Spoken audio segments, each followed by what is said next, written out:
Salam Bapak Ibu, puji nama Tuhan. Renungan pada pagi hari ini terambil di dalam kitab Efesus pasal 5 ayat 1 dan 2. Sebab itu jadilah penurut-penurut Allah seperti anak-anak yang terkasih, dan hiduplah di dalam kasih sebagaimana Kristus Yesus juga telah mengasihi kamu dan telah menyerahkan dirinya untuk kita sebagai persembahan dan korban yang harum bagi Allah. Saya beri tema hidup dalam cinta kasih Tuhan. Ketika dikatakan seperti anak-anak yang kekasih, maka kita seharusnya hidup di dalam kasih.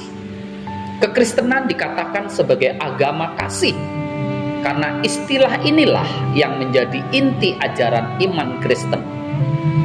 Kita seringkali salah mengerti dan menganggap bahwa kitalah yang dapat mencintai dan mengasihi, padahal kita bukan merupakan sumber kasih, tetapi hanya sebagai pemilik kasih secara turunan yang turun dari sumber kasih.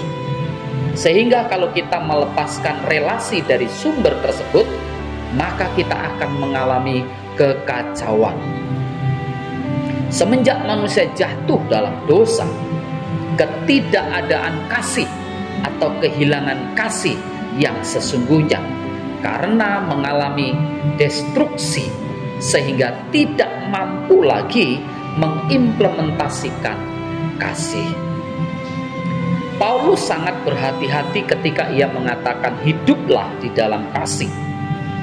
Kalimat itu tidak hanya berhenti sampai di situ, tetapi dilanjutkan sebagaimana Kristus Yesus mengasihi kamu. Hal itu sangat berpusat kepada Kristus, sehingga ketika kita mengasihi, hendaklah itu seperti cinta Kristus terhadap kita. Kekristenan juga mengajarkan cinta kasih yang diturunkan berdasarkan doktrin penebusan Kristus, sehingga kasih kita harus merupakan kasih yang direlasikan kembali dengan sumber kasih, yaitu Kristus.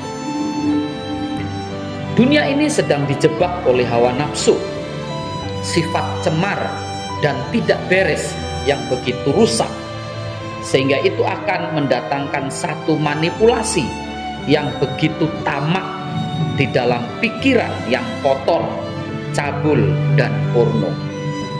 Paulus juga menggambarkan cinta kasih seperti hubungan antara Kristus dengan jemaat, di mana hubungan itu sebagai satu model bagaimana Kristus berelasi dengan jemaat.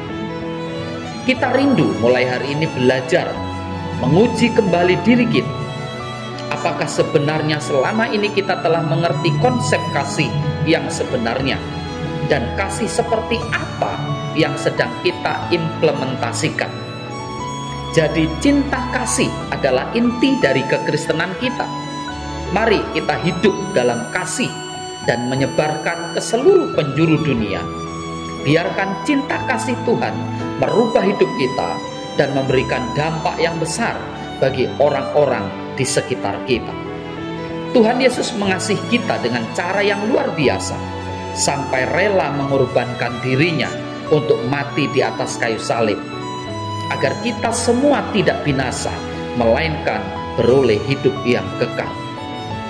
Mencintai dan mengasihi sesama sebagaimana Yesus mengasihi kita berarti mengasihi mereka dengan apa yang mereka butuhkan. Inilah perintahku, yaitu supaya kamu saling mengasihi seperti aku telah mengasihi kamu. Yohanes 15 ayat 12. Tuhan Yesus memberkati. Amin.